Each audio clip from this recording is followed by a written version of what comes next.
answers? I think I'm entitled. You want answers? I want the truth! You can't handle the truth!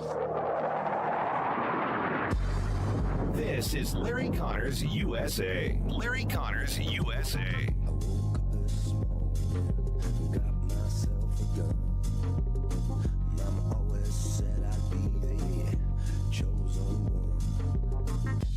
It's a very important document, and unlike Obama, who could have destroyed the Middle East with a horrible JCPOA, it is the worst agreement.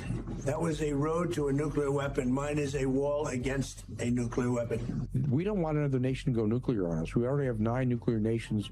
You don't need a 10th, especially in the Middle East, because if the Iranians would have gotten one, the Saudis would have gotten one, the Emiratis would have gotten one, and you just don't want to go there because you treat a non-nuclear nation much different than you treat a nuclear nation. And you know where the president was coming from was not diplomacy at the start, but from strength. We're going to show you that we can beat you whenever we want to do it. And we're not going to just talk about it, but we're going to use combat power to prove that. So when you go back to JCPOA, that was in 2015, it's much different than the JCPOA that the president is going to try to get some nuclear deal done now. Let me give you an example. With JCPOA in 2015, there were sunset clauses, amount of centrifuges they could have, that would expire. The fact they could enrich uranium, that would have expired this year. And they could have gone anywhere they wanted to well into the future. And you don't want that to happen. So what I'm saying is he actually firewalled us, the United States, for future generations. And that's a key point. That is retired General Keith Kellogg on Newsmax earlier today. And, of course, you heard in the beginning President Trump talking about this deal is much better than we had under the Obama deal with Iran, which was going to allow them to continue nuclear weapon development. They just were not going to have it done before he left office. He knew that. So he was willing to say, yeah, let's go ahead and let you do whatever you want. General Keith Kellogg nailed it. We do not want another nation, especially a radical, theocratic regime like Iran, to have nuclear weapons. Look what they've already done with weapons of conventional warfare, from guns to explosives, responsible for terrorism around the world. And again, not frightening you, but a word to you and your friends or family if you're traveling to Europe or even Central or South America over the summer. You have to be aware that jihadists will still be looking for an opportunity, funded by Iran, to hunt you down, kill you and your family, and everyone with you. That's a fact. It is now, sadly, a fact of life. I have my own view on some of the pushback against the Trump deal with Iran. I'll share that with you coming up here shortly, but let me point out to you now, this is the way it's being reported. Iran's chief negotiator and Vice President Vance now hashing out details of the next 60 days beginning of what will or will not be included regarding nuclear weapons, but Switzerland confirming initial negotiations on implementing the U.S.-Iran Memorandum of Understanding, signed, sealed, and now delivered. And what's the reaction right away? Well, opening the Strait of Hormuz, one of the key parts.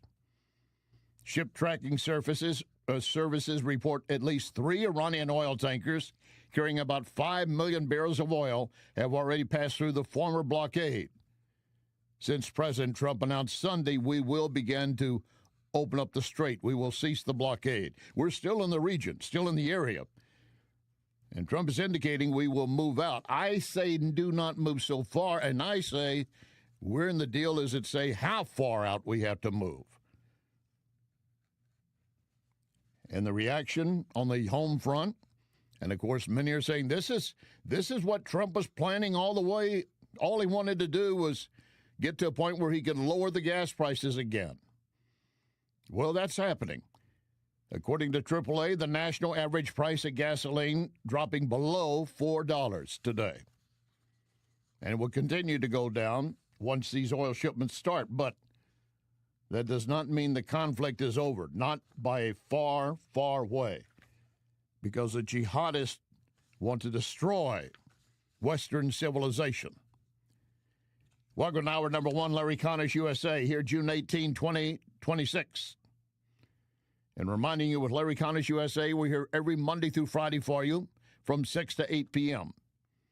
News, analysis, opinion, and education. You're going to know more by the time you finish each hour than you do right now. That is a promise. Hold me to it.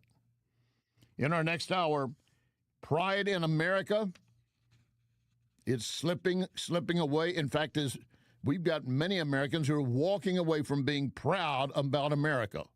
Why? A lot of it to be blamed on Trump because they hate Trump so much. But there are other factors in play. We'll get into that. Hillary Clinton on how Israel is playing the USA. She makes it very direct. Bibi Netanyahu and Israel are playing the USA.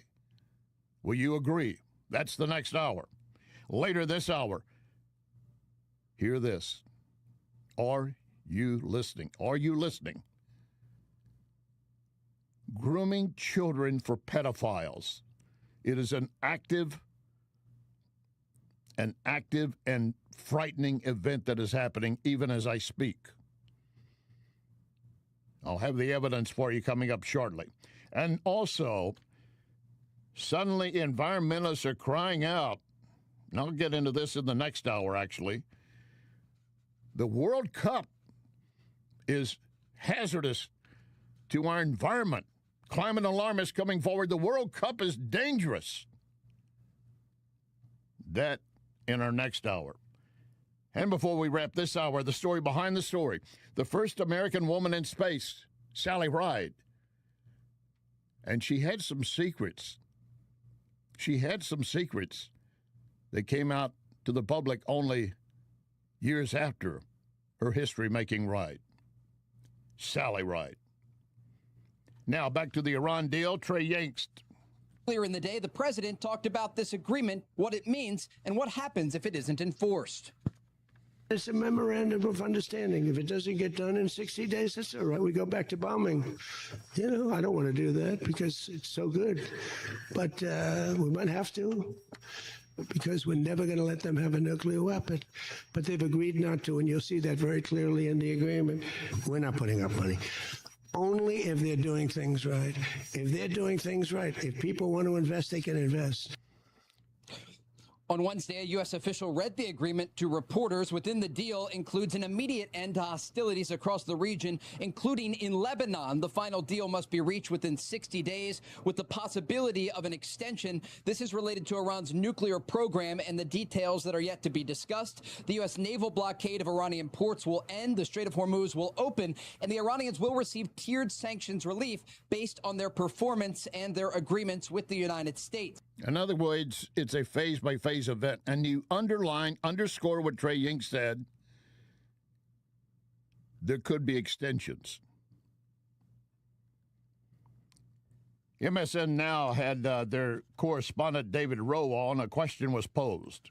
What else is actually in here tangibly already figured out? Virtually nothing. Okay.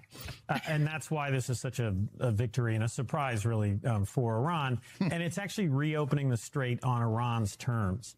There's still a possibility here for Iran to charge tolls, that it can take control of the strait, a power it has never had before. And that's what won the war for Iran.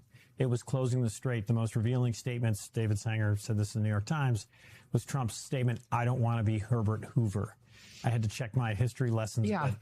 Take us through the annals, yeah. Well, I was, World War I and other things, but he essentially went down in history as causing and mishandling the Great Depression. And so the president's bravado through all these weeks that, we're winning and we're, bombing the hell out of them, beneath it, they used economic levers. They used shutting the Strait of Hormuz. They used a global energy crisis to win this war.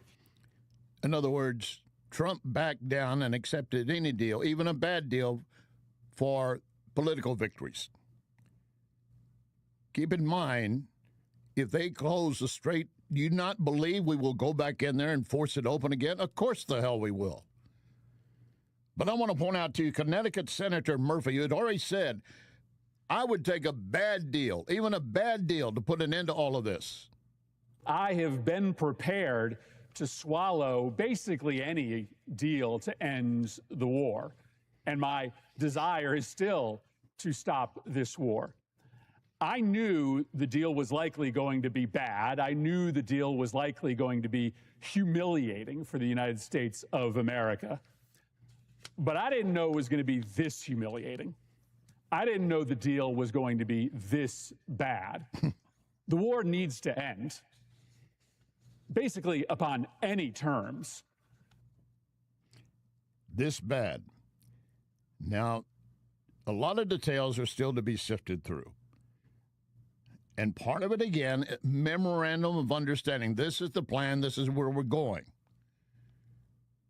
Do you want to stop the war? Well, let's try this approach. Again, as I said, I have my own views on it. I'll come back to my views in a moment. But first, let's go to Louisiana Senator John Kennedy.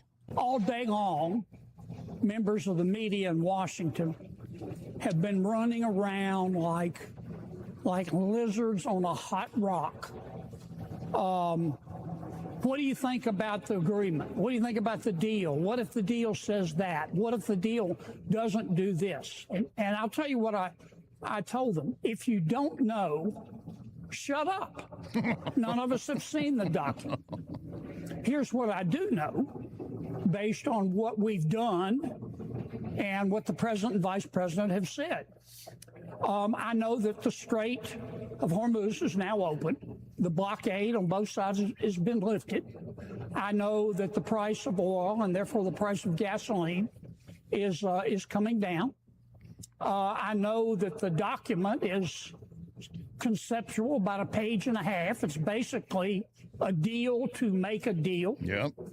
I know that Iran is immeasurably weaker than it was a year ago.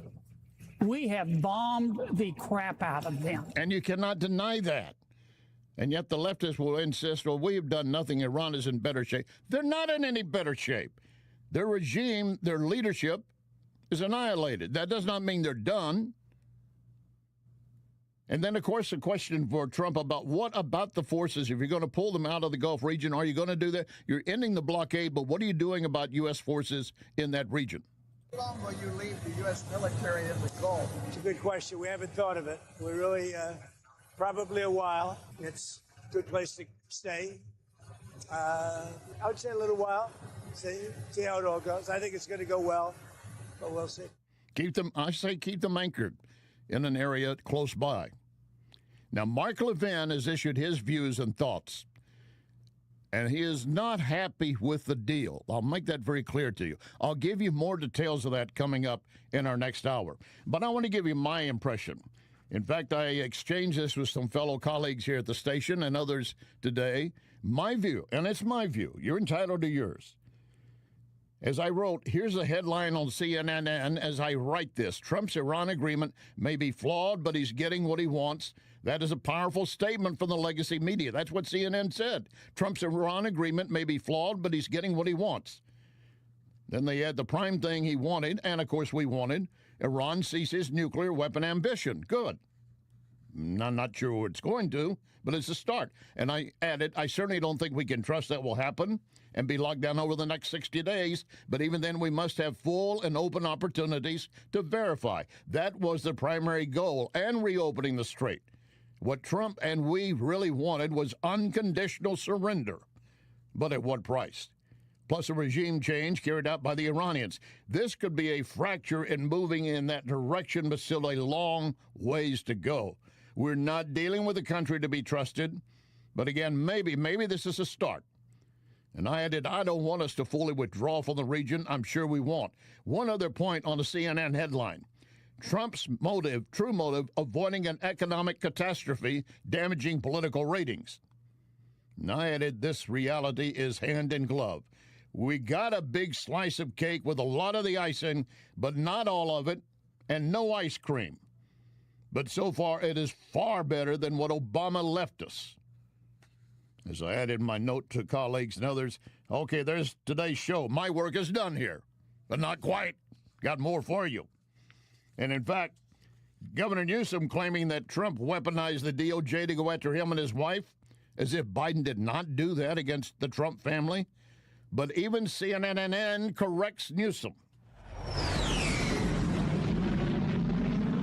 Jennifer Siebel Newsom, the wife of California's governor and potential 2028 presidential contender Gavin Newsom, is currently under federal investigation for possible tax crimes. The full scope of the investigation into the first partner is unclear. The documentary filmmaker founded Representation Project, a nonprofit focused on gender equity in media. I love championing and focusing on uplifting and supporting women and girls. She also owns a film production company called Girls Club Entertainment, which is listed as a contractor on the Representation Project's tax returns. And she co-founded the California Partners Project, a nonprofit that works to get more women onto corporate boards, address the gender pay gap, and make tech safer for children. Critics have raised the possibility of self-dealing for years. CNN has learned the current investigation was launched last year by the U.S. Attorney's Office in Sacramento based on a whistleblower report. And also take note, the California Newsoms are all about girls and women.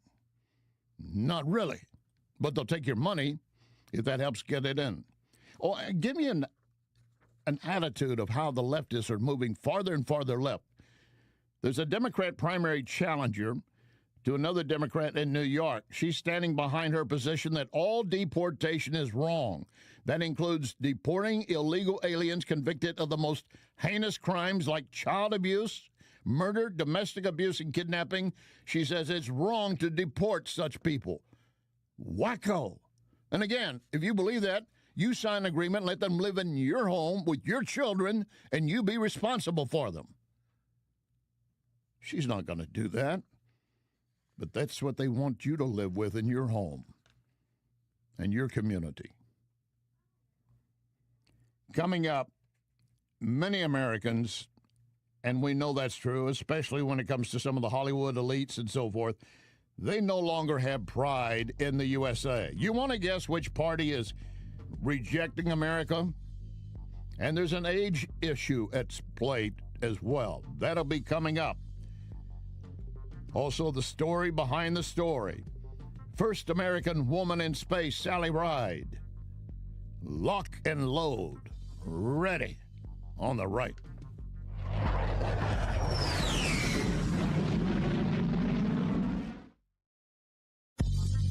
You are listening to Larry Connors, USA.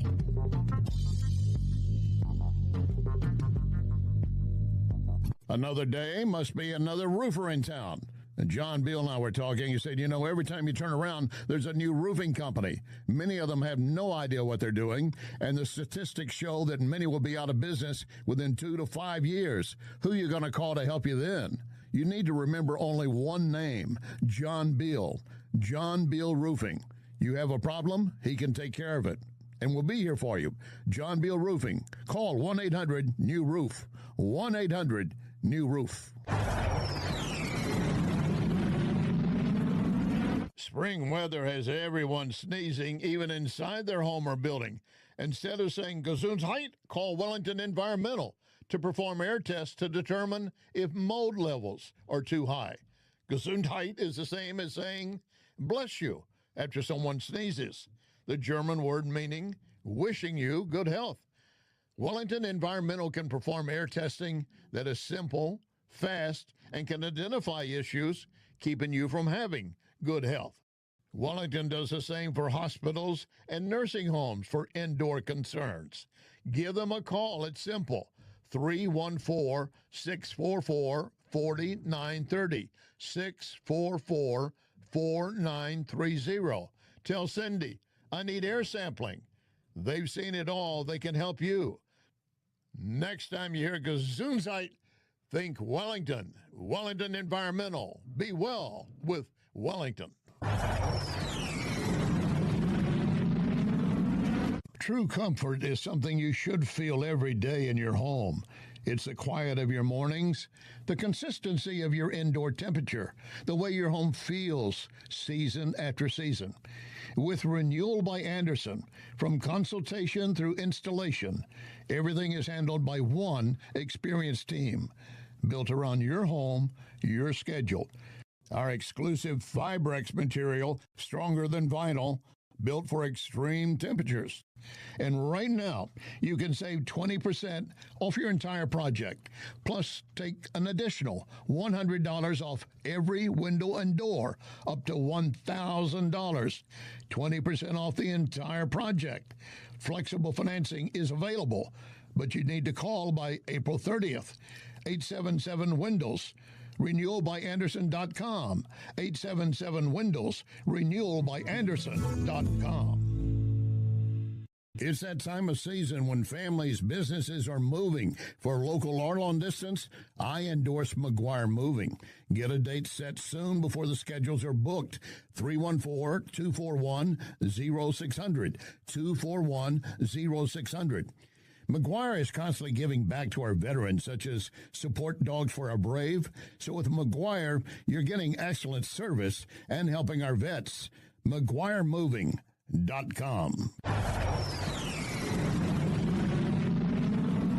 This is NewsTalkSTL.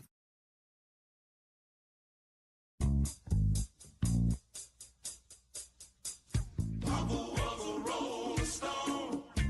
My son, wherever he laid his hat was his home.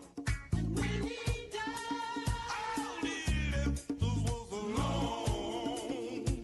Now listen to me. Papa was a rolling stone. Wherever he laid his hat was his home. This is Larry Connors USA. Larry Connors USA. What do you make?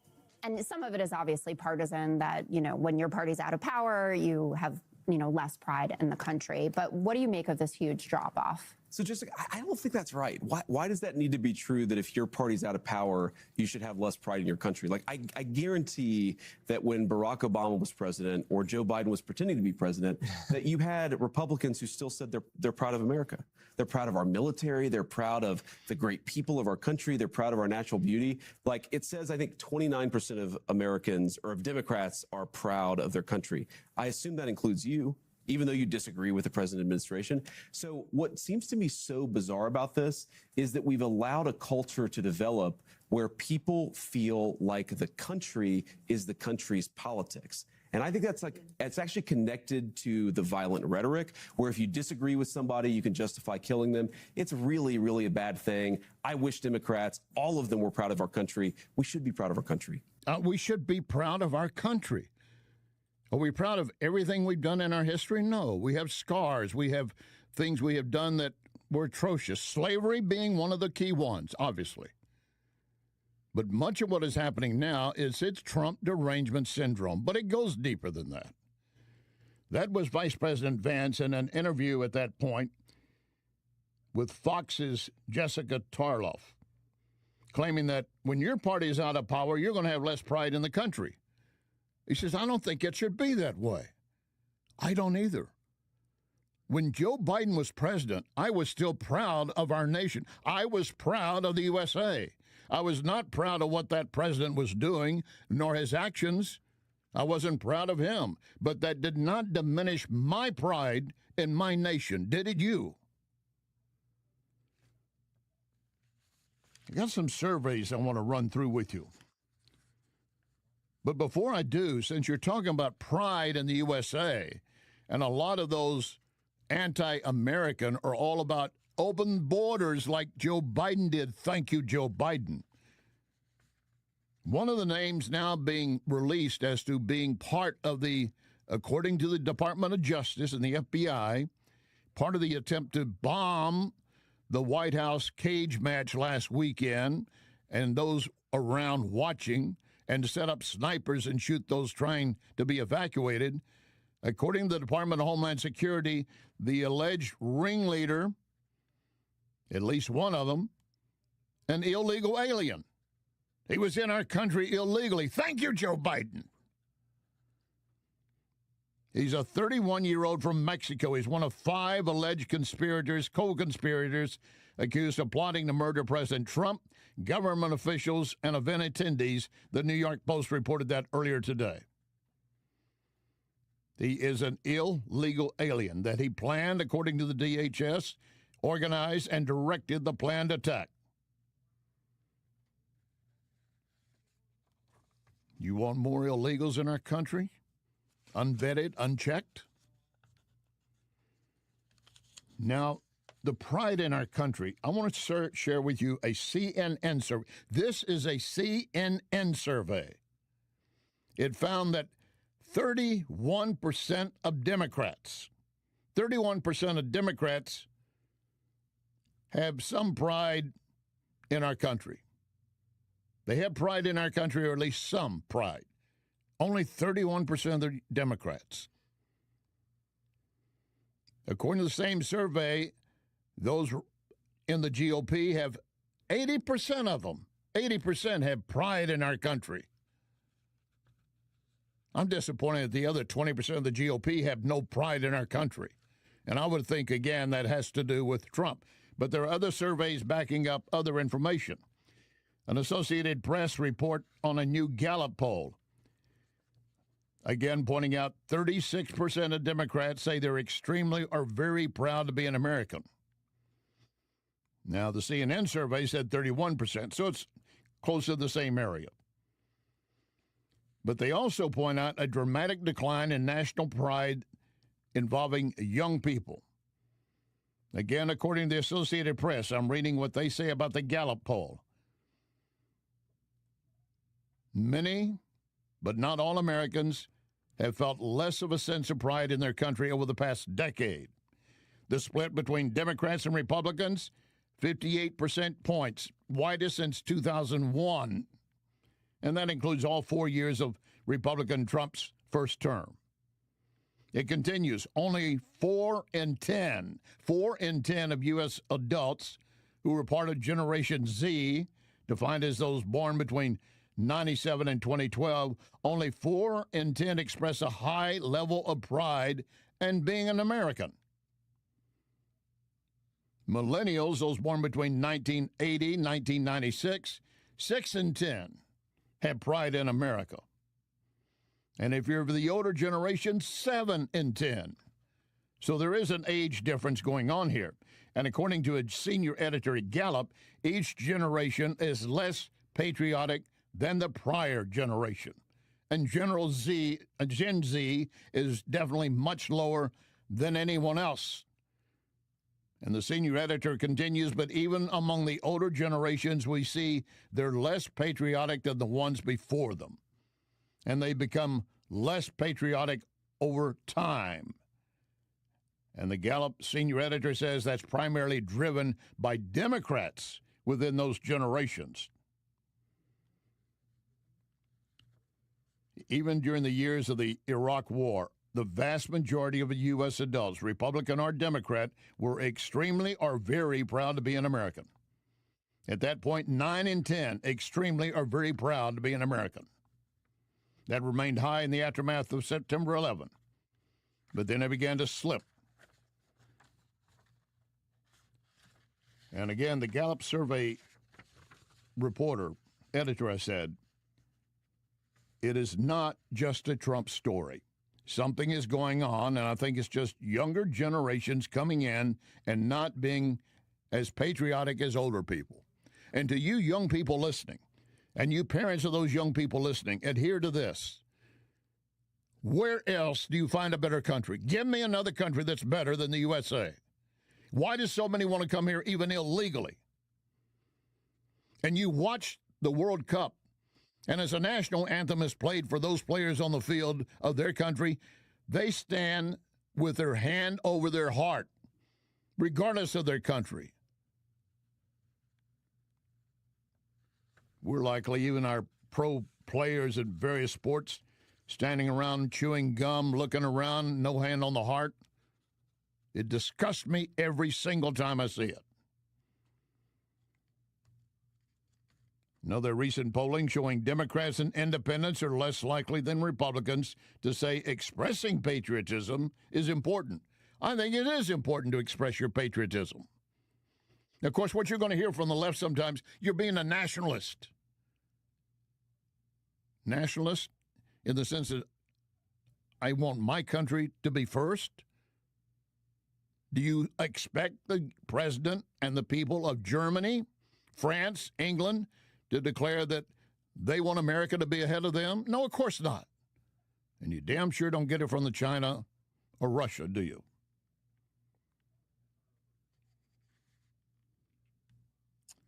There was a CNN poll that found fewer than 1 in 10 Democrats and Republicans said proud is the way they describe they feel about politics in America. Now, politics in America is different than American causes and our people and our history. Again, Vice President Vance. They're anti-women playing in women's sports. They want men to play in women's sports, the craziest thing. They become anti-Semitic in the Democratic Party. They become anti-Christian in the Democratic Party. They become anti-white in the Democratic Party.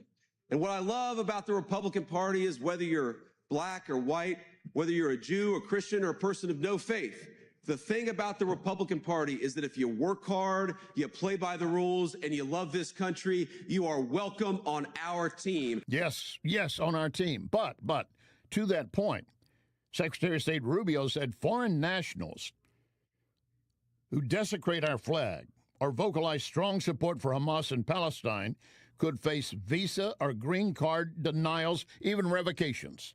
No one has a right to a student visa. No one has a right to a green card, by the way. So when you apply for a student visa or any visa to enter the United States, we have a right to deny you for virtually any reason. But I think being a supporter of Hamas and coming into our universities and turning them upside down and being complicit in what are clearly crimes of vandalization, complicit in shutting down learning institutions. There are kids at these schools that can't go to class.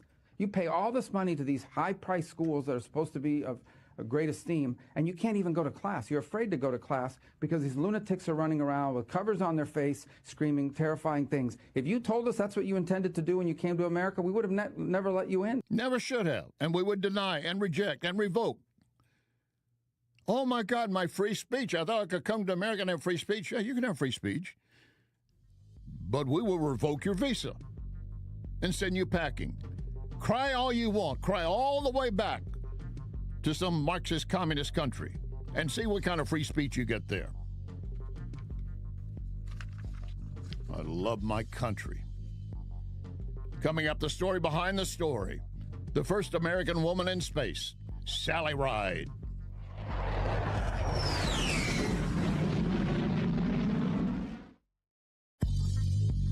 You can connect with Larry on Twitter at Larry Connors USA. I want to share something with you. Cooking a pizza using coal creates an amazing pizza. Only one place to get it, Napoli Brothers Pizza and Pasta in Chesterfield. Of course, they offer a wide variety of pasta, but you just visit the website NapoliSTL.com, dine in or take out, and get ready for patio season. Napoli Brothers Pizza and Pasta in Chesterfield Valley. Try it. You can thank me later. So many times, Vincent's Jewelers has helped me surprise someone special. Vincent's locally owned can do the same for you, and you don't have to break the bank to get something really nice, maybe even customized. The smile you're going to get back from that special someone, priceless. Check VincentsJewelers.com every day because new items are arriving and there are special deals. Vincent's, my only jeweler. VincentsJewelers.com. VincentsJewelers.com. True comfort is something you should feel every day in your home. It's the quiet of your mornings, the consistency of your indoor temperature, the way your home feels season after season.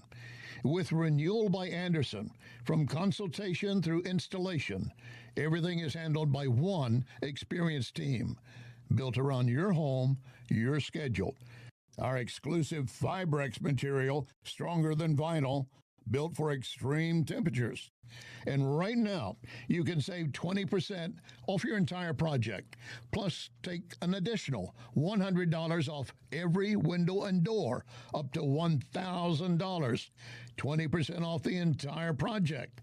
Flexible financing is available, but you need to call by April 30th. 877-WINDOWS. RenewalByAnderson.com. 877-WINDOWS. RenewalByAnderson.com.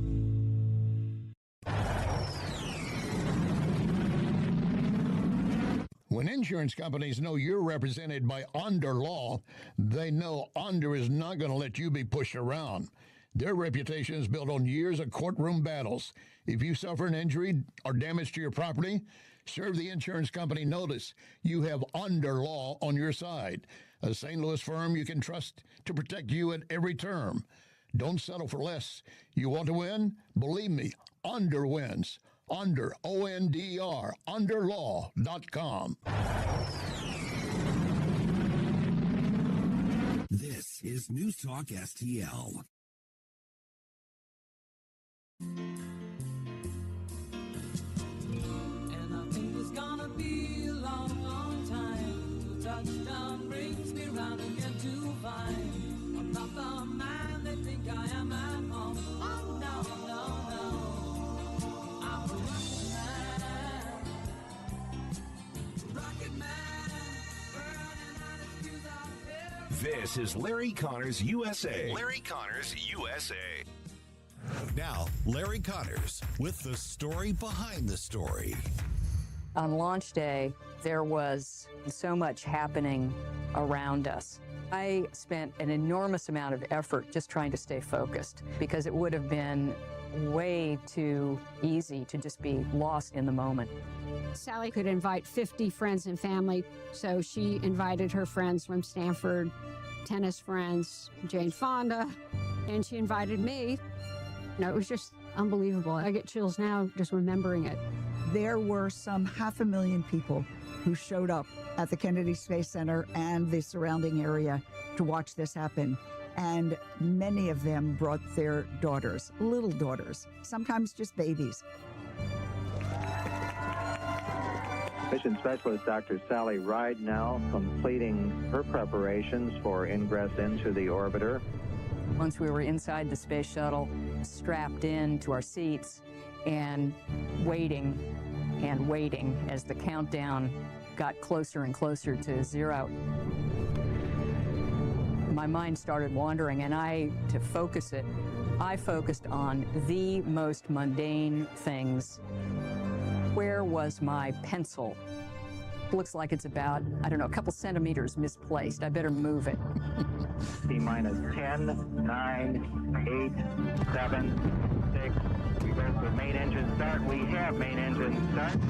And liftoff of STS-7 and America's first woman astronaut. It sure is fun. That is a clip from National Geographic. I always want to give credit when I can and where it's due for their report on that. And I stress again, Sally Ride, on this date, June 18, 1983, became the first American woman in space. I stress American for a reason. She had been preceded by 2 Soviet cosmonauts. They went off much earlier. Valentina Tereshkova, 1963, 20 years before Sally Ride took her ride, Valentina was the first woman and first civilian in space. She remains the only woman to have flown a solo space mission. And the second woman was also from Russia, 1982. Again, a year before Sally's ride. And she became the first woman to perform a spacewalk. Sally was on board the Space Shuttle Challenger. Again, the liftoff this date, 1983, the first American woman to go in space, 3rd overall. She did no spacewalk and not a solo mission. She was with men, part of the crew, and the space shuttle, of course, was designed to return to Earth as opposed to splashing down into the ocean. Sally talked in that National Geographic report about her ambition from early years. When I was a little girl, I always dreamed of flying in space. And unbelievably, that dream came true. I can't explain why I wanted to do it. It's just something that was part of me. Then I had the chance to float over to the window and look out down at the Earth below at the absolutely spectacular view. I could see coral reefs off the coast of Australia. I could see glaciers in the Himalayas. And the feeling of seeing your planet as a planet is just an amazing feeling. You can look at Earth's horizon and see this really, really thin royal blue line. And then you realize that it's Earth's atmosphere and that that's all there is of it. And it's about as thick as the fuzz on a tennis ball. It's a totally different perspective. And it makes you appreciate how fragile our existence is. And of course, after the ride, she got questioned a lot by reporters. But even before the launch, she was peppered with questions. And on one hand, they were almost stupid questions.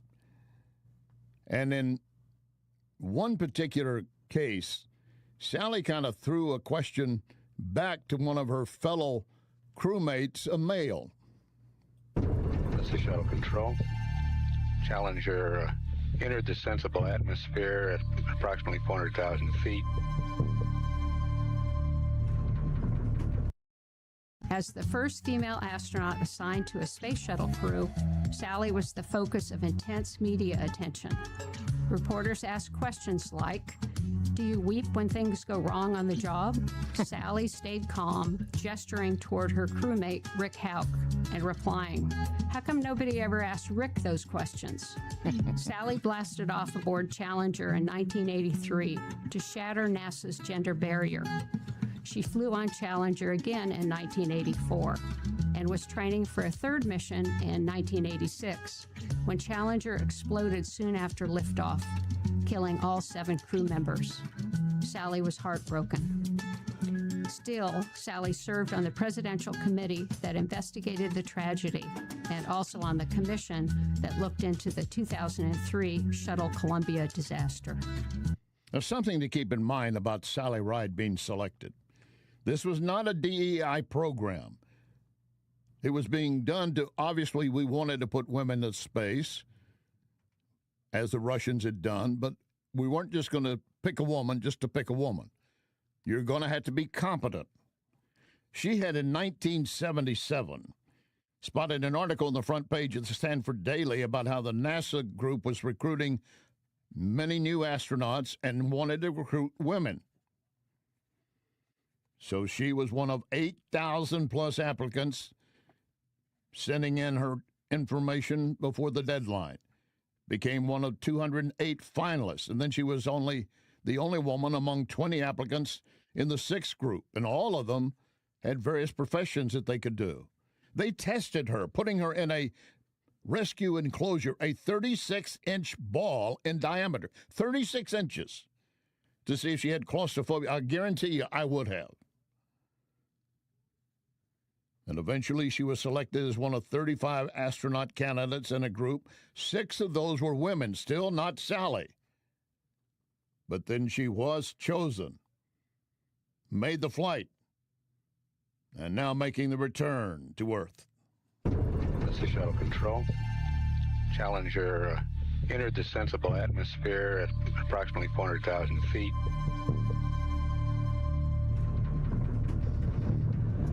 Houston, Challenger, loud and clear. Nice and smooth all the way down. Real good, Crip. I'll say once more, we're way to come to California. The space shuttle is down, but not down where they wanted it. Weather prevented a landing in Florida, and so instead it landed in California. And since the change was on short notice, there were not many people there to greet the 5 astronauts after their highly successful flight. But here's ABC's Ken Kashiwahara at Edwards Air Force Base. Challenger turning final now. Perfect was a word NASA used a lot today. Perfect landing weather at Edwards Air Force Base and a near-perfect landing to end a near-perfect mission. But because the shuttle was supposed to land in Florida, shuttle control had some good news and some bad news for the astronauts. The good news is the pier is very, very cold this morning. The bad news is it's 3,000 miles away. And 3,000 miles away was the reason for NASA's change of landing plans, thick clouds over Cape Canaveral. NASA wanted to land Challenger near its launch site to cut down the turnaround time between missions. Now, the next mission may be delayed for more than a week. But for America's first woman astronaut in space, the California landing was a homecoming of sorts. Sally Ride grew up in Los Angeles, about 100 miles from here. So she and the shuttle Challenger crew, a change in landing, not going back to Florida, but going to California.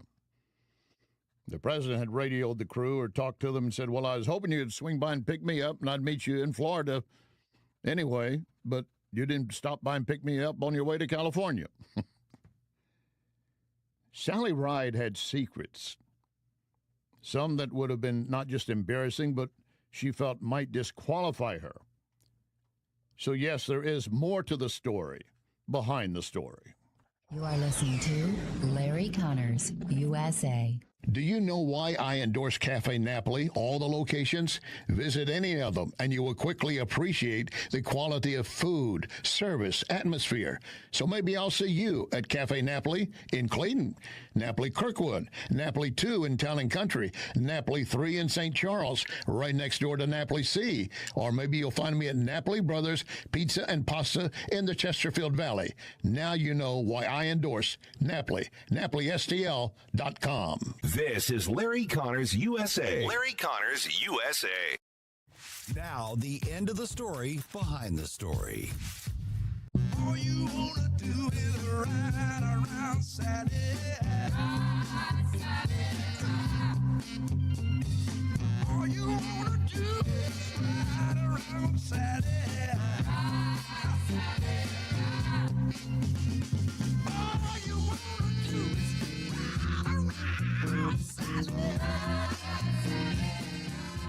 Yeah, that song, recorded in 1966 by Wilson Pickett, later by Al Green. Ride, Sally, Ride. Now, with her liftoff, when she took that ride on this date into history to become the first American woman in space, 1983, a lot of those showing up for the launch were wearing shirts reading, Ride, Sally, Ride. Perfect setting. I told you earlier about some of the questions she was asked about, do you weep when things go wrong? I mean, what? They were looking for anything that would break down Sally. And she turned to, as you heard earlier, one of the male shuttle astronauts said, why don't they ask you that kind of question? She was also asked, will the flight affect your reproductive organs? Again, they didn't ask men that either. NASA was still adjusting to female astronauts and engineers. They asked Sally Ride to assist them in developing a space makeup kit, assuming it'd be something a woman would want to have on board. They just assumed that, and infamously suggested maybe we need to give Sally Ride a supply of 100 tampons for the 6-day mission. We laugh about it now, but at the time when they were doing it, they were actually acting, they thought, possibly in good faith and maybe concern for her. As I pointed out earlier, and was documented by an ABC special and a book by an ABC correspondent, Sally had secrets. we didn't know, including that she lived with another woman for 27 years. Why was she so insistent on privacy on this score? If Sally Ride had been openly gay, she never would have been selected as an astronaut, and she never would have been the first American woman in space. By taking Sally Ride into space. Former ABC News correspondent Lynn Scher, who first met Sally Ride while covering the shuttle program, has written a new biography which reveals many of Ride's secrets, including the fact that she couldn't resist having a clandestine meeting against strict orders from the State Department with a Russian female cosmonaut at the height of the Cold War. Sally had purposely worn that night under her blouse a T-shirt that she had worn on orbit during the STS-7 flight, and she said to Svetlana, "I'd like to give you this." She said, "Oh, I'd love that." And later, during the investigation into the Challenger explosion, it was Ride who acquired and then leaked a key document showing that NASA management had prior knowledge of the faulty equipment believed to have led to the disaster. What do you conclude based on all of these surprising things you learned about her? She was the person I thought she was, but she was much more. A public life that tonight has so many more private layers. Now, her meeting with, against the advice of the State Department, Svetlana she met. Again, that was the second Russian woman in space, 1982. The group she was in was nicknamed TFNG. Stood for 35 new guys, supposedly, but in the real phrase, military phrase, it meant the effing new guy. But they were all astronauts, all ready to do what they were needed to do. Sally Ride, the first American woman in space. She died July 23, 2012, at the age of 61. 17-month battle with pancreatic cancer. No one has ever suggested her time and space had anything to do with it, and no evidence that it did. But again, passing away at the age of 61 in 2012. The story behind the story tomorrow will focus on what's coming up Sunday. I hope you haven't forgotten what Sunday is. June 21st, Father's Day. So a little bit more personal for me and for you. The story behind the story tomorrow. Coming up, concerned by climate alarmists that the World Soccer Cup is going to ruin our nation and our world. Really. Remember our pledge, one nation under God.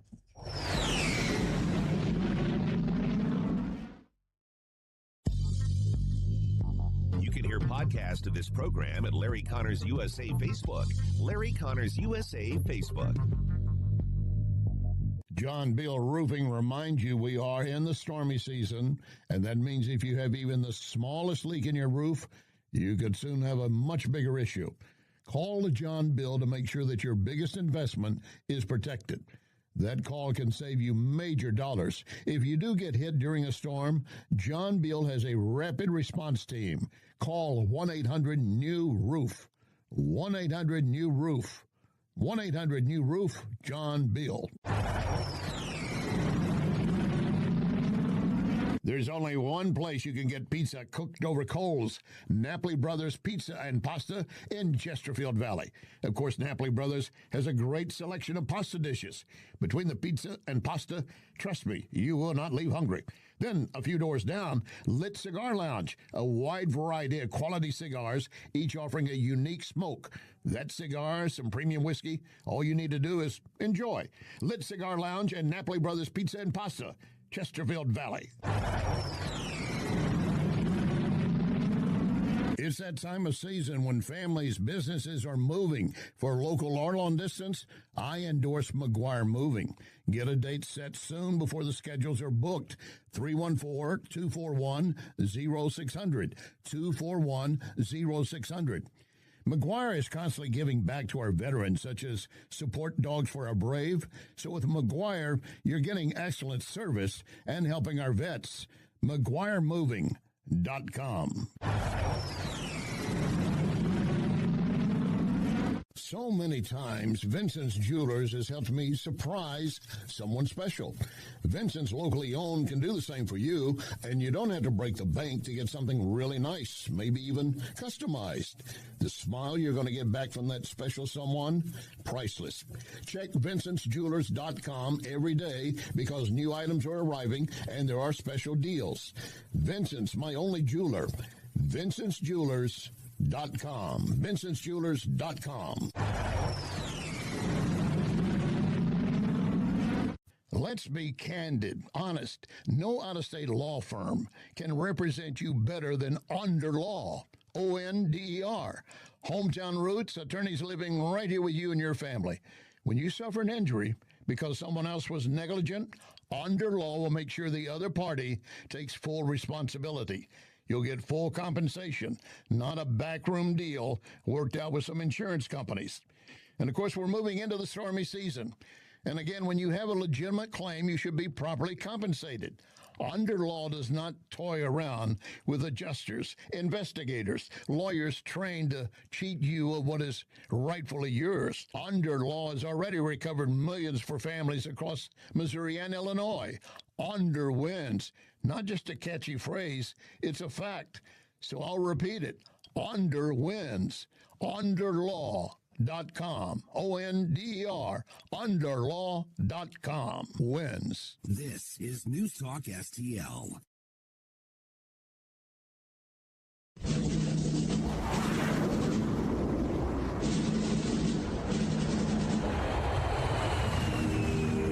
You want answers? I think I'm entitled. You want answers? I want the truth! You can't handle the truth! This is Larry Connors USA. Larry Connors USA.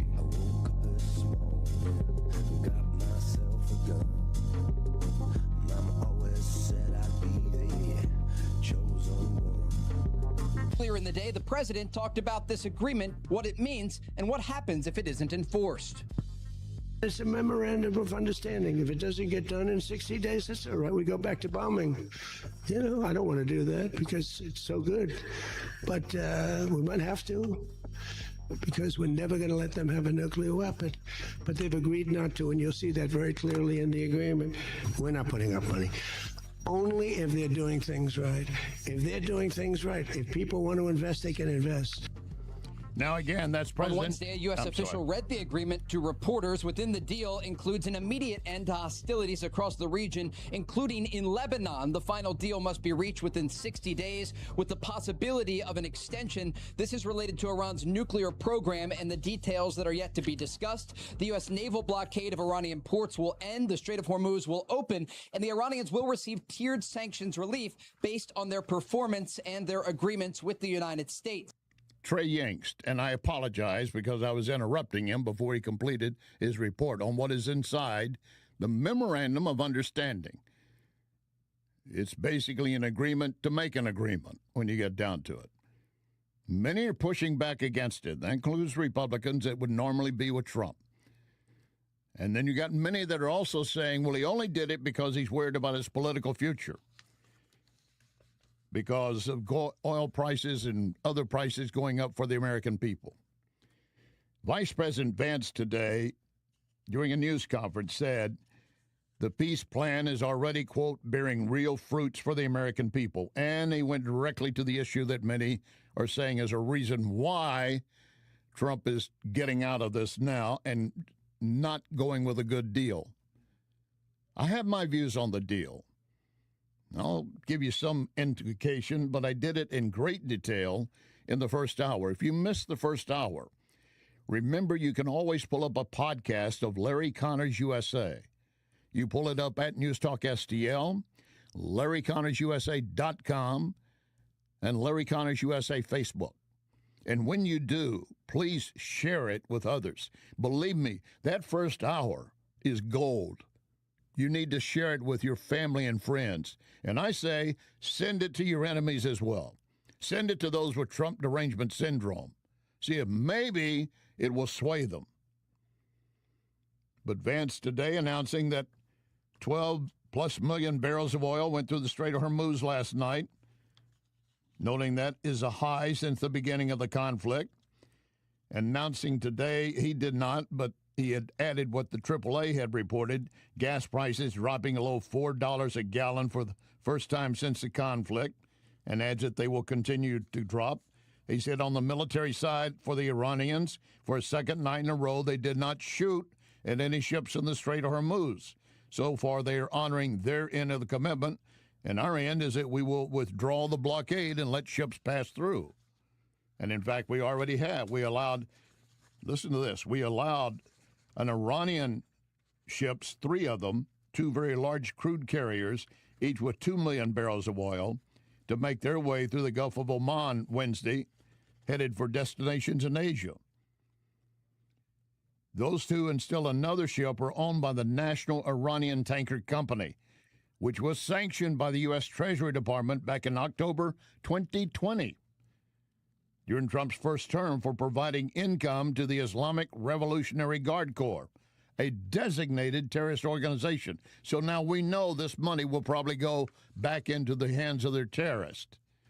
But Trump is giving them the opportunity between that and investments by either private or other countries, not the USA, to rebuild their country and make it viable again for the people.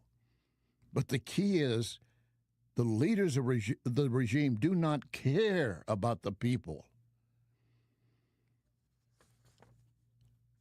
I got more to break down on that for you as we move forward.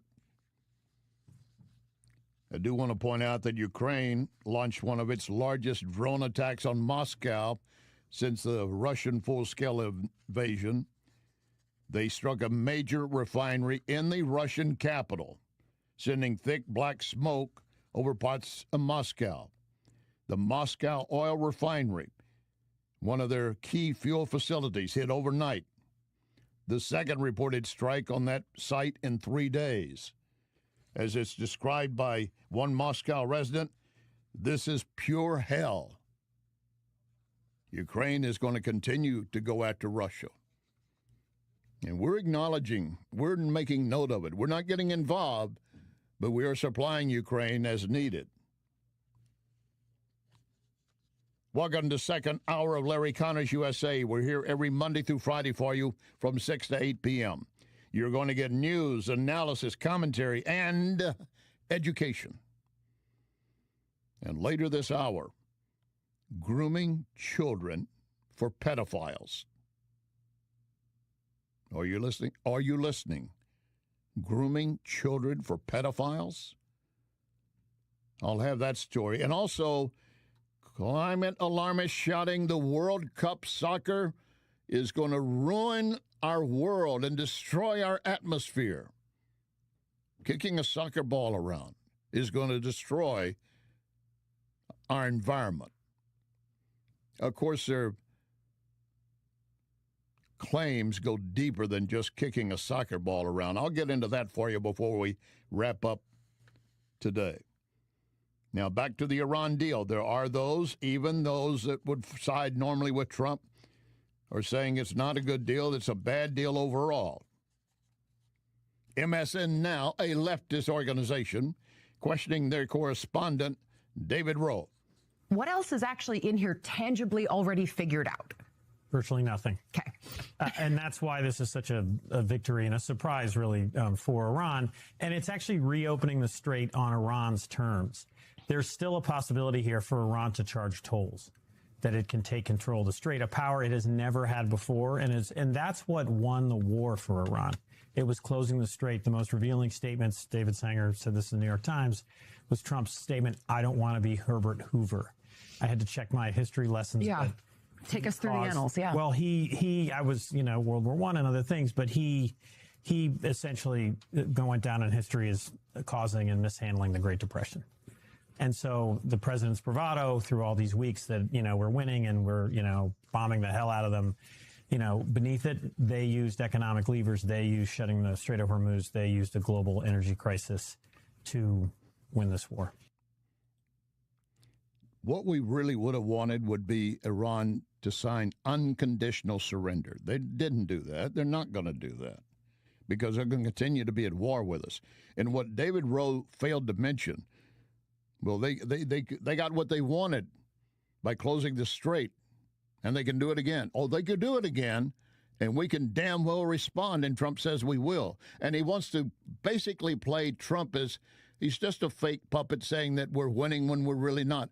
We have decimated the Iranian military and their capability, sunk their navy, destroyed their planes, hit most of their missile batteries, wiped out what they had been doing on nuclear production. I'd say that's a victory. Is it forever? No. And Trump recognizes that, but he's trying to bring an end to this, not just for your fuel prices, not just for his political victory, but for your children and your grandchildren. Do you get that? And while he says we're going to let the blockade, we're going to back off the blockade, a question got raised to him, well, what are you going to do regarding U.S. forces in that region? How long will you leave the U.S. military in the Gulf? It's a good question. We haven't thought of it. We really, probably a while. It's a good place to stay. I would say a little while.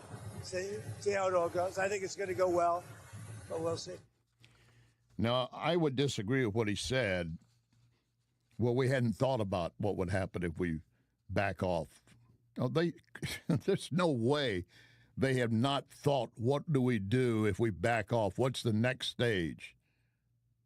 This is not a retreat. It's an agreement to try to get things moving forward. Now there's a 60-day window to begin talks to formalize the memorandum of understanding. Look for, and it's already been pointed out by some, that this could well lead to another extension. Yes, it could. But if the shooting is stopped, that is a plus.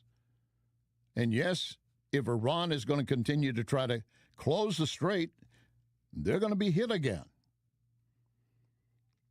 And we have not hit them at their hardest part. We did not hit Karg Island as was threatened. So don't tell me that Iran has won the war. I'm not saying we have actually won it. You want to call it a stalemate? I'll go with you on that. But I do know that right now Iran has been served notice front and center, no nukes. But again, that's still to be discussed and worked out over the next 60 days. You will want to hear what Mark Levin has to say in his view about the Iranian deal, and I'll have that coming up shortly. Mark Levin, powerful conservative patriot. I have a lot of things I like about him. I'm not sure I go with him on his remarks this time around. You'll hear that coming up before we wrap up the hour. And the other thing to keep in mind, NATO suddenly is indicating, oh, we're willing to get involved and help out. Oh, yeah, sure. Now that we have done all the heavy lifting and put a blockade in place, not one NATO nation came forward to help with that blockade when we were doing it. Now they're indicating that we'll do if we can. In fact, the NATO UN General Secretary, I should say the NATO Secretary General, has said he thinks this deal is a good deal. All right, let me turn the corner for you. We switch gears a lot on this program. If you've ever listened before, you know that we are going to change gears a lot. So as I will point out again, you need to buckle up because we come out of the gates every day like a bull charging. I want to deal with anti-Semites who are always trying to destroy Israel and mocking the leadership. And I want to point specifically to Hillary Clinton. When she did serve as Secretary of State, she claims in a recent interview that Benjamin Netanyahu was always and maybe still playing the USA. When I was secretary, it was a constant, theme by Netanyahu and his then government, the then defense minister Ehud Barak, the former prime minister. It was relentless. It was a constant push. I remember. What would he say to you? What? What would he say to you? He would basically say, We need to, you need to support us in attacking Iran. And back then, this was, 2009 to the end of 2012, we had more capacity than Israel did on several fronts to do that. And so there was a constant argument that we would have. And I remember one day I was on the phone for hours with Ehud, with Bibi, with others, and they would say things like, our planes are on the tarmac. And I'd say, well, good luck. I don't doubt that what she's saying is accurate. I don't doubt that. Maybe I do a little bit, but that was the attitude with the Obama administration toward Israel. They were not doing everything Bibi wanted, plus or minus. And I'm not saying that everything he wanted, we wanted to do and should do. That was an interview with Hillary carried out by the APT network. The APT standing for accurate, powerful, timely news. Yeah. I'm just telling you what it stands for, and you make your own decision. But Hillary continued. You would say things. You're saying you were being played all the time, all the time. I mean, by an ally that receives an enormous amount of aid. Well, of course. And look, Bibi's been obsessed as long as I've dealt with him with two things: Iran, as you know, and his desire to normalize relations with Saudi Arabia. The first formal meeting I had with him in 2009, probably March, at the State Department, it was absolutely, how can we get normalization with Saudi Arabia, and how do we totally decapitate Iran? And he had this view that I think has become very clear in his, dealings with Trump. Number one, decapitate the regime, it will fall. Number two, do enough bombing against enough critical infrastructure, try to, disable the military insofar as possible, the people will rise up. And that was just never our read about what was going to happen, in part because this is a ruthless, theocratic regime that, at least at the top levels, the clerical level, has a kind of apocalyptic view of their own importance in the struggle against Israel, the United States, the West. Secretary of State Hillary Clinton under Obama, recognizing Iran was a ruthless regime. Well, of course Bibi was concerned about that. They're on their doorstep. Did he try to push the U.S. into doing more? I'm sure he did. Would you not do that if you were in that position? I don't care what your religion is, your gender, or anything else. If you have a threat against you, do you not want help in destroying the enemy and constantly pushing for it? Of course. But I got the impression by listening to that they were just kind of behind doors, kind of snickering at Bibi. I don't like that at all. These are people trying to survive.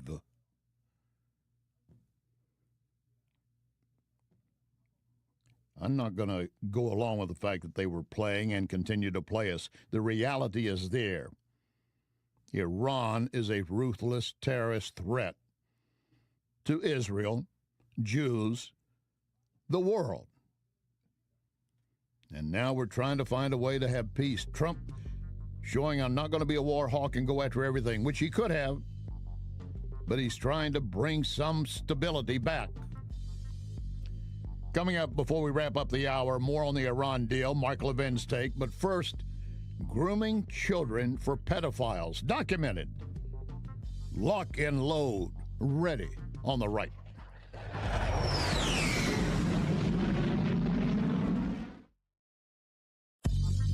You are listening to Larry Connors, USA.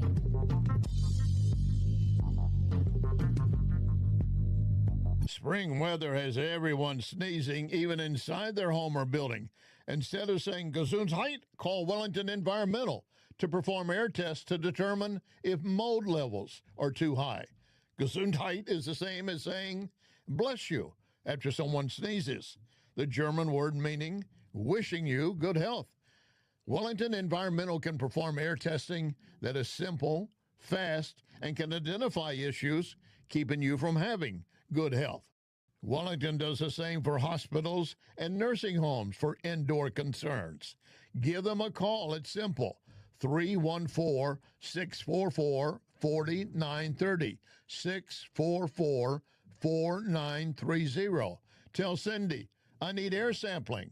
They've seen it all. They can help you. Next time you hear Gesundheit, think Wellington. Wellington Environmental. Be well with Wellington. McGuire Moving is Silver certified, which means they are great at relocating senior citizens. In fact, McGuire is a household name because McGuire understands the stress involved when moving older adults. So if you or family members need help moving, I highly recommend McGuire Moving. 314-241-0600. 241-0600. Get a free in-home estimate. McGuireMoving.com. John Beal Roofing reminds you we are in the stormy season, and that means if you have even the smallest leak in your roof, you could soon have a much bigger issue. Call John Beal to make sure that your biggest investment is protected. That call can save you major dollars. If you do get hit during a storm, John Beal has a rapid response team. Call 1-800-NEW-ROOF. 1-800-NEW-ROOF. 1-800-NEW-ROOF, John Beal. So many times, Vincent's Jewelers has helped me surprise someone special. Vincent's locally owned can do the same for you, and you don't have to break the bank to get something really nice, maybe even customized. The smile you're going to get back from that special someone, priceless. Check Vincent'sJewelers.com every day because new items are arriving and there are special deals. Vincent's, my only jeweler. Vincent'sJewelers.com. Vincent'sJewelers.com. This is NewsTalkSTL.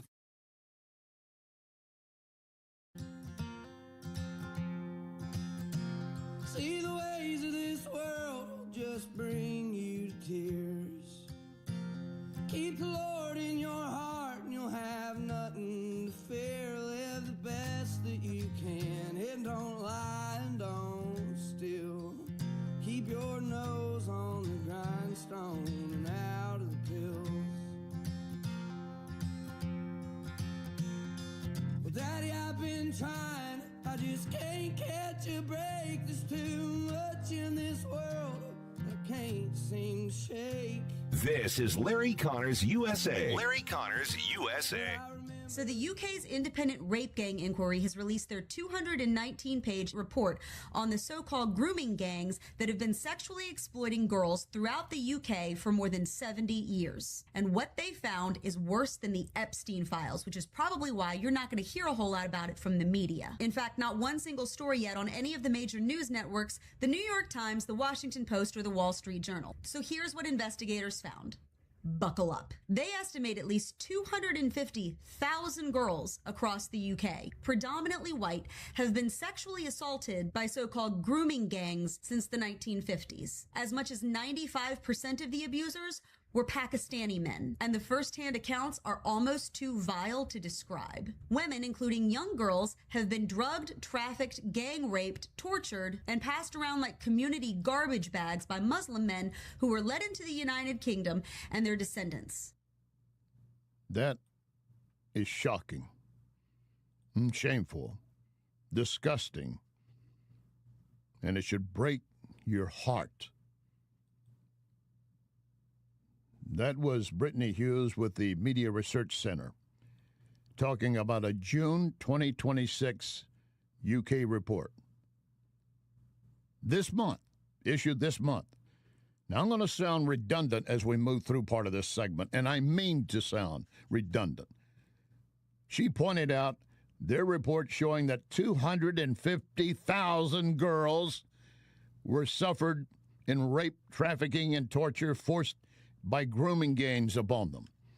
And most of those creating the crimes against them were Muslims, specifically Pakistan in the report as cited. But not just those from Pakistan. Muslim men who supposedly are adhering to the Quran and creating harm against women.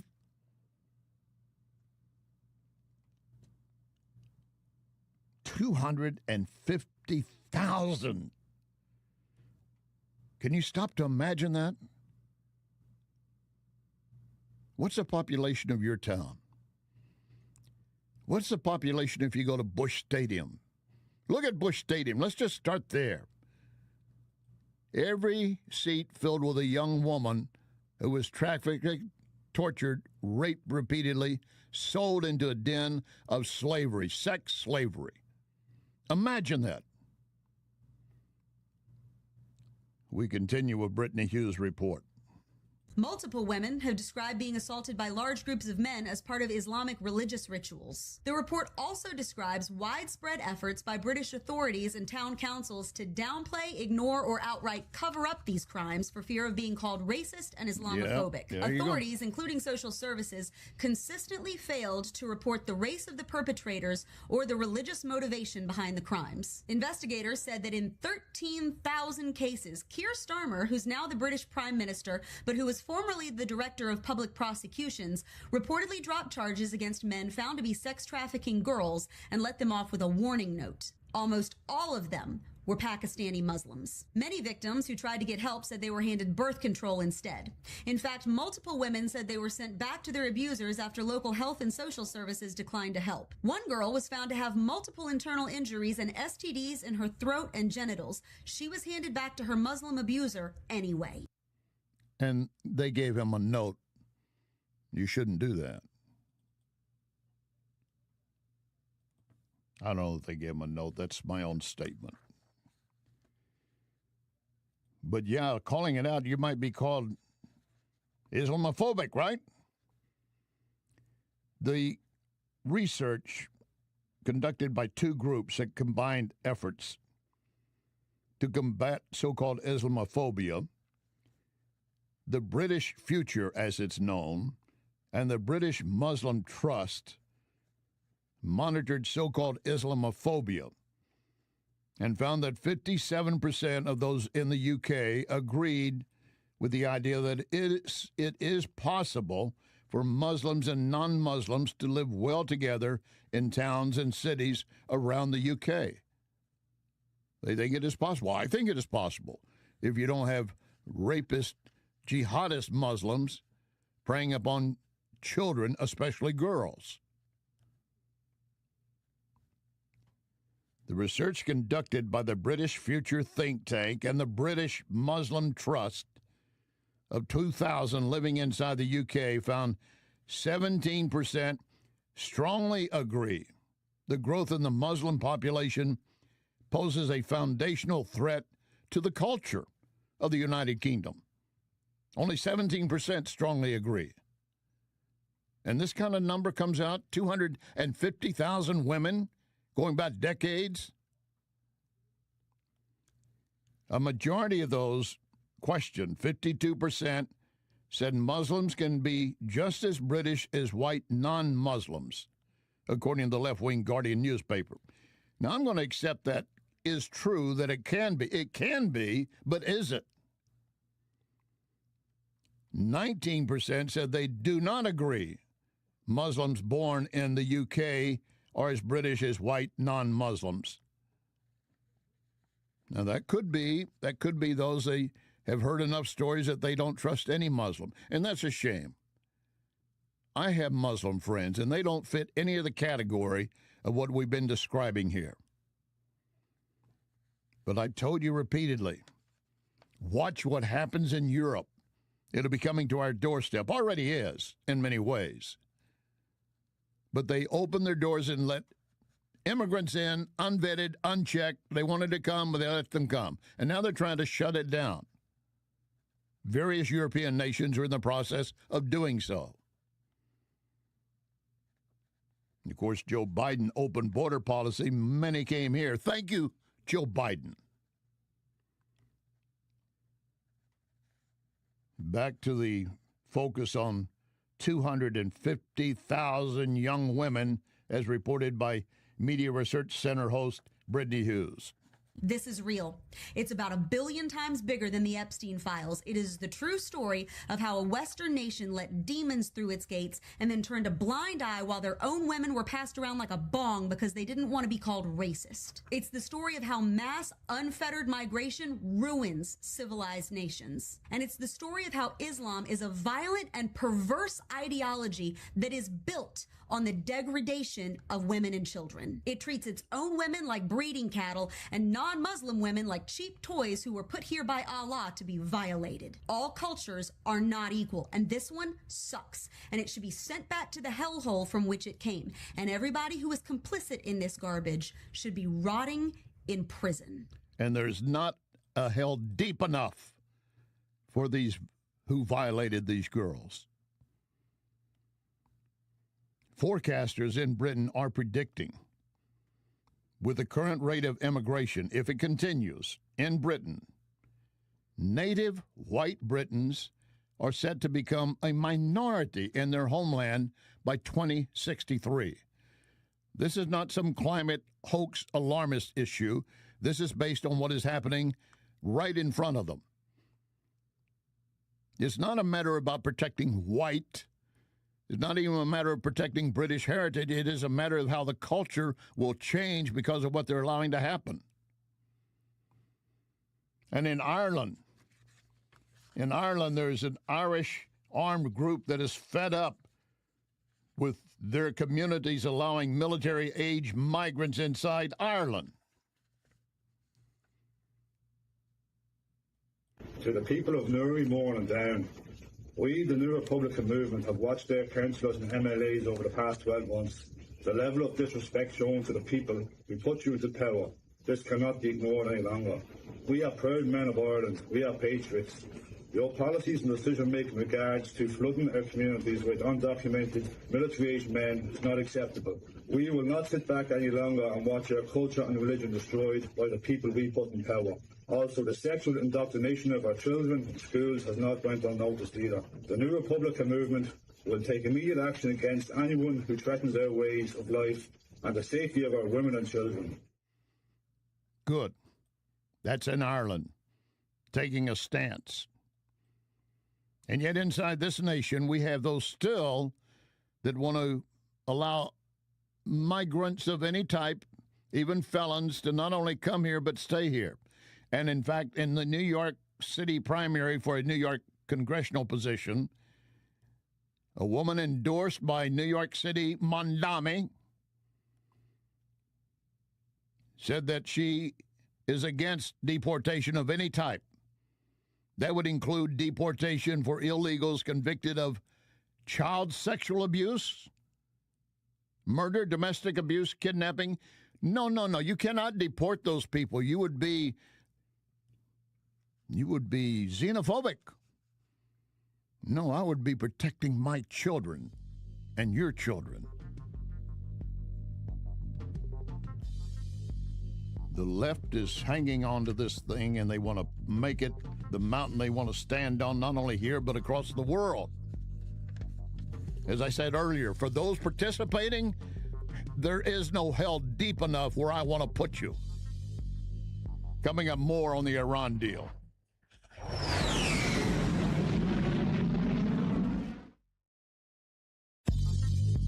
You can connect with Larry on Twitter at Larry Connors USA. When insurance companies know you're represented by Under Law, they know Under is not going to let you be pushed around. Their reputation is built on years of courtroom battles.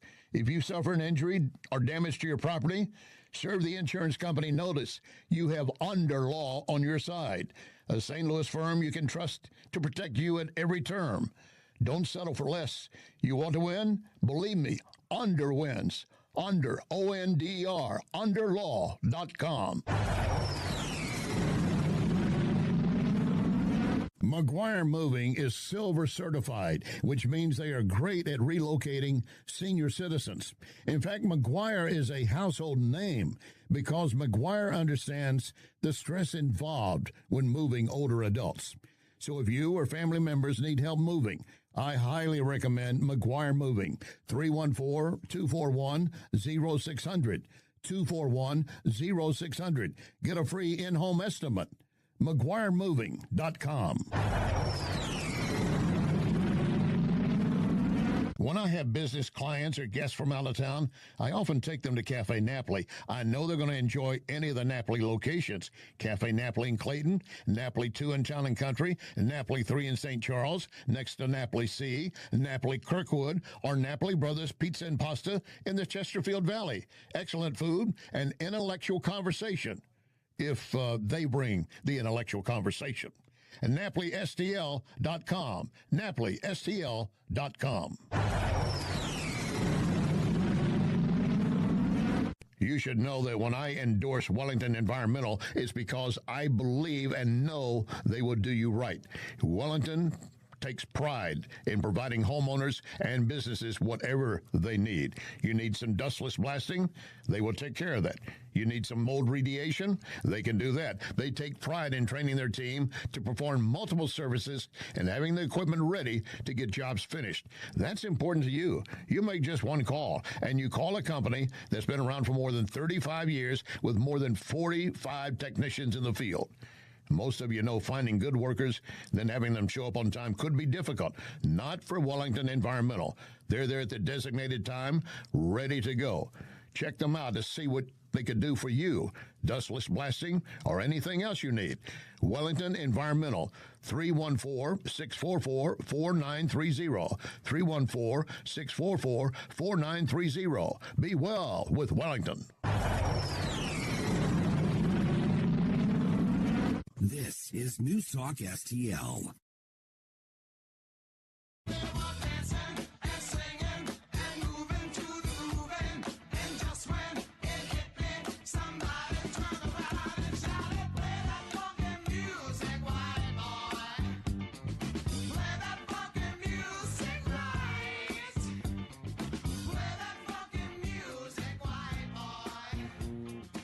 This is Larry Connors USA. Larry Connors USA. It's a very important document, and unlike Obama, who could have destroyed the Middle East with a horrible JCPOA, it is the worst agreement. That was a road to a nuclear weapon. Mine is a wall against a nuclear weapon. We don't want another nation to go nuclear on us. We already have 9 nuclear nations.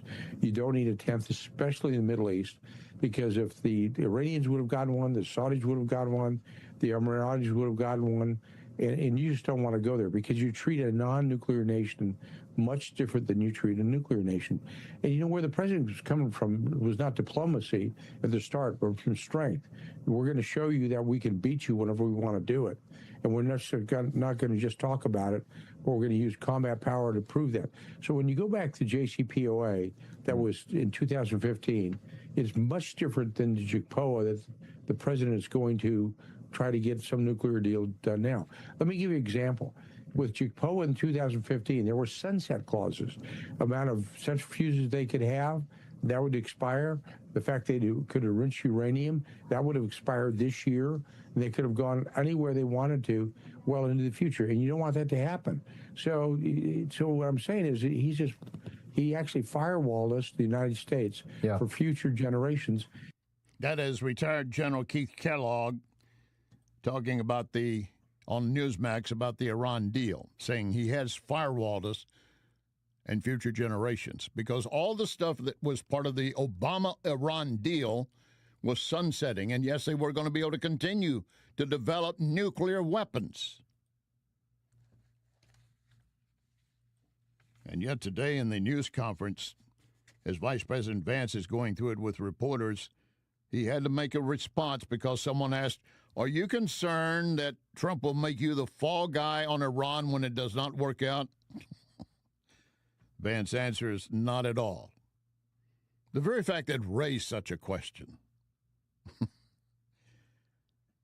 Louisiana Senator John Kennedy has his opinion. All day long, members of the media in Washington have been running around like lizards on a hot rock. What do you think about the agreement? What do you think about the deal? What if the deal says that? What if the deal doesn't do this? And I'll tell you what I told them. If you don't know, shut up. None of us have seen the document. Here's what I do know, based on what we've done and what the president and vice president have said. I know that the Strait of Hormuz is now open. The blockade on both sides has been lifted. I know that the price of oil and therefore the price of gasoline is coming down. I know that the document is conceptual, about a page and a half. It's basically a deal to make a deal. I know that Iran is immeasurably weaker than it was a year ago. We have bombed the crap out of them. And they cannot be denied. It cannot be denied. But the leftists will have you believe all of this is being changed now and we're stopping what we're doing and not acknowledging, by the way, what we have accomplished. And in part, not just stopping money going to the mullahs so they could build nuclear weapons, but everything else. And Trump trying to find a way to help save the Iranian people and the nation. But, of course, they have to deal with their leadership. And inside our own country, we have members of Congress, Connecticut Senator Murphy saying, as he had said previously, I would be willing to accept a bad deal rather than no deal. Well, you have a deal now here, and you're going to say this is still bad, but you don't want to accept it this way either. I have been prepared to swallow basically any deal to end the war. And my desire is still to stop this war. I knew the deal was likely going to be bad. I knew the deal was likely going to be humiliating for the United States of America. But I didn't know it was going to be this humiliating. I didn't know the deal was going to be this bad. The war needs to end, basically upon any terms. There you go. Any terms. Well, we're not giving them a nuclear weapon, but you would accept that? I think he would. Once again, Louisiana Senator Kennedy. We have bombed the crap out of them. There are huge swaths of Iran that look like something out of Mad Max 4. Iran has never been weaker. We've destroyed most of their nuclear program that we know about. Their fissile material, most of it anyway, is buried underneath the earth. We've destroyed a lot of their missiles and their drones and their production plants. It'll take 20 years for Iran to recover, and I don't know where they're going to get the money. China's not going to give it to them. We're not. Russia won't give it to them. Now, here's what I don't know. Will Iran make a deal? I don't know. Based on their history, we may be wasting the next 60 to 90 days. These religious zealots that run Iran, they learn to lie before they learn to talk. They think they're on a mission from God. They do. They're crazy as a bedbug. They are. And again, I'm not 100% sold on the deal as we know it. Kennedy is right. This is just as it's also called, a memo of understanding. And Vance today referred to it as a gentleman's agreement. You can't have a gentleman's agreement with terrorists. Mark Levin, strong patriot. He made a tweet that had a lengthy tweet taking apart the plan as he saw it. He said, and I'm reading from his remarks, President Trump ordered this military operation to prevent Iran from getting and using nuclear weapons. And in the early days of the war, this was a spectacular success. For some reason, a ceasefire was quickly ordered, lasting over 2 months. despite scores of violations by Iran and as Hezbollah. Great damage has been done to Iran's military, and the president deserves enormous credit for having the courage to do it when no other president before him would do it. My fear is no other president after him will have the same courage to act in terms of any agreement that's violated. The words of Mark Levin. And he continued, from day one, I have underscored that no deal will be honored by the Iranian regime. I second that thought. And he adds, in my view, if the MOU, the Memorandum of Understanding, is not drastically altered during the 60-day negotiation period, forever war, a continuation of Iran's war to the West, is not in doubt. You see, supposedly they're going to, over 60 days, work out details to make sure that Iran doesn't get a nuclear weapon. And they're not working on it now, supposedly. And yes, there probably will be a request for an extension after the 60 days. Mark Levin points out, upon signing of the MOU, there is an immediate and permanent end to the war, and that specifically should include Lebanon. He said, it makes no sense to give 60 days or more to negotiate this deal. We just declared a cessation of military action, and we're committed to not even threatening them. Why should we agree to immediately drop the most important leverage we have over the regime to comply with the MOU requirements and whatever date is decided in 60 days? Mark Levin continues, on top of this, we do the unthinkable. We capitulate to Iran's demand to protect Hezbollah. He said, we refrain from interfering in Iran's sovereignty, and they will not interfere with ours. He said, wouldn't anyone believe Iran would drop out of any axis with China, Russia, North Korea? And how do we enforce this against other countries if we catch them doing it? He said, we lift the naval blockade 30 days after the MOU was signed. There goes a major leverage we have over the regime.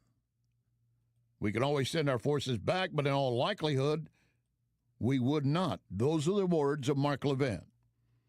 And he adds, we commit to helping create a comprehensive plan for rehabilitating and the economic development of Iran. We're told it would not involve any U.S. money. That's a shiny object, though, $300 billion. He said, moreover, let's see if all conditions are met, they get the billions, and then they tell us, go to hell, which I would certainly expect they will. He said, who among us believe any of this is going to go to assisting or improving the lives of the Iranian people? He said, even as I write this, they're still executing young people.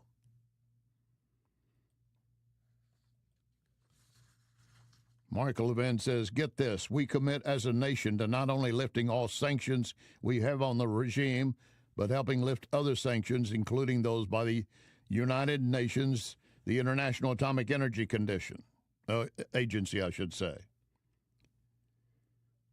Pointing out that Iran reiterates it will never produce nuclear weapons.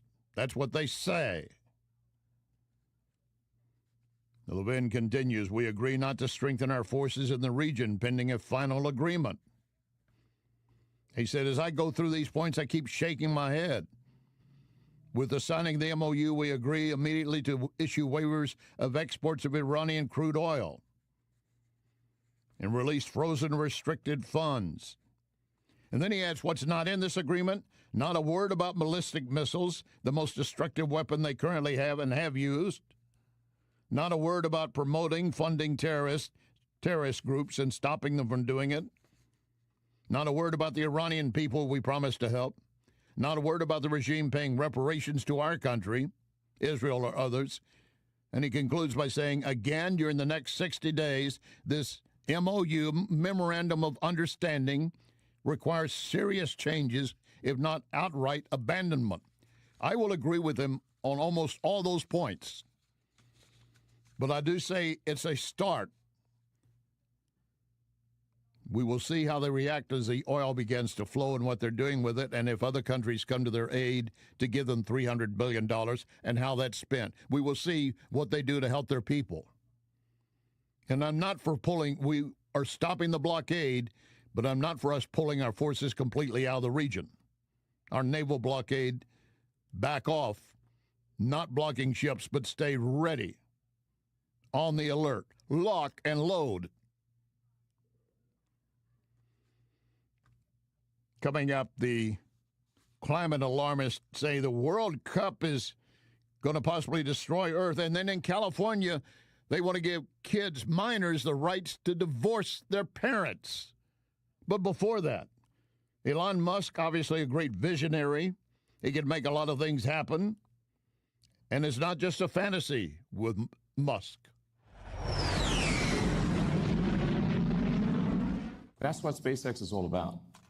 Is to take the fiction out of science fiction and create an exciting, inspiring future for everyone. We want to be able to take anyone who wants to go to the moon, anyone who wants to go to Mars, or anyone in the solar system, and maybe beyond the solar system at some point. We want to be able to take you there.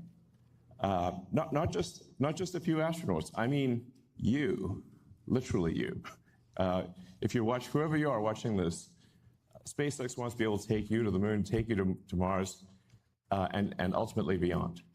And I'm confident at this point that with the incredible team that we have here at SpaceX, that we will do that for you. SpaceX had its initial public offering the 12th of this month. Fixed offer of $135 a share. Record-breaking offering, raising $75 billion, making it the largest U.S. IPO in history. Have you bought any? I haven't checked the recent prices, but I will tell you this. Large IPOs have, according to,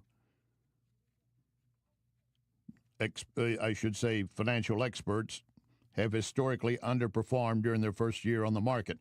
History saying 10,000 invested today will be worth less than 5,300 by June 2027.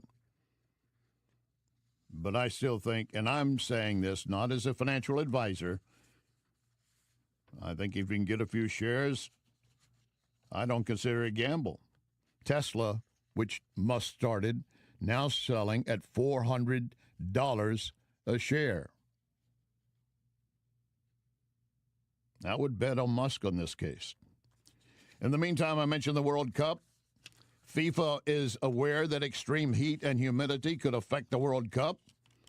And that's why this might be the final World Cup to be played in the summer. Yes, they do have hydration breaks so the teams can get plenty of water and hydration. That's just common sense for the team and our individual players. But now we got some environmentalists coming forward saying this is going to be hurting our nation, our globe, if we continue to have all of the jet travel during summer months for the sporting teams. That rules out, I guess, all the elites flying around in their private jets or any commercial jet traffic during the summer. As I mentioned also, Democrats in California now pushing a bill that would allow minor children to divorce their parents. What the hell else could go wrong? Don't want to miss tomorrow's program. Remember our pledge, one nation on